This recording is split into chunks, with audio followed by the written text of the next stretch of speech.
Teraz si zbavíme triednické veci a potom prejdeme k vyučovaniu. Lucia, kedy mi ideš zaplatiť z RPŠ? Prievan v peňaženke stále mám, vrácam kila bankoviek. Eva, dostávam sťažnosti, že si nerobíš domáce úlohy. Môžeš mi vysvetliť prečo? Čumím na bedu, sem so dřeve na prdel nezvedu. To okrem pozerania televízie doma nič nerobíš? Neožralej. Vy ste tá najhoršia trieda, ako som doteraz mala. Ale ja vás naučím poriadku. Nebude to také ľahké, drahá. Na sa nezavíš, s tým sa lúč. Veď vy snáď dostanete niekedy rozum. Je to vo hviezdách. Mali by ste si konečne uvedomiť, čo od života očakávate, čo by ste chceli robiť. Celý deň jen tak sedieť a louskať búraky.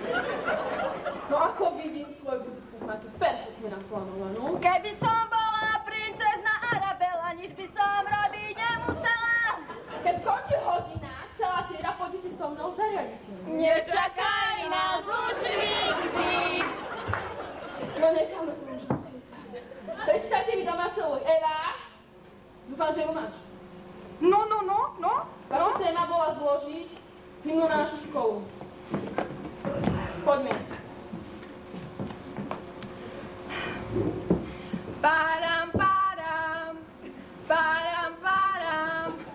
nové sako, pekné sako. Keď sa pozriem z dielny von, tak vidím intrak a v ňom druhý domov. Tam som hladná nocou dňom a snívam len o jednom.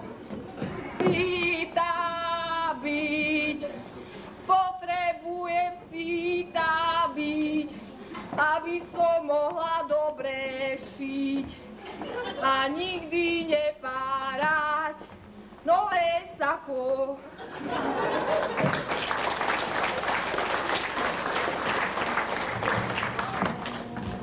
Na odevnej dobre, na odevnej zdravo, ale na odevnej švárnych chlapcov málo, ale šiťu sa bráňa, ale na odevnej veď o nich naučia.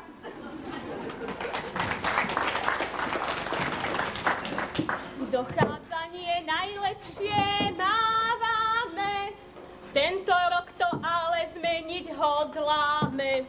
Utekáme zo školy oknom von, strhanie je na pláne každým dňom. Končí, čo máte na s vami robiť?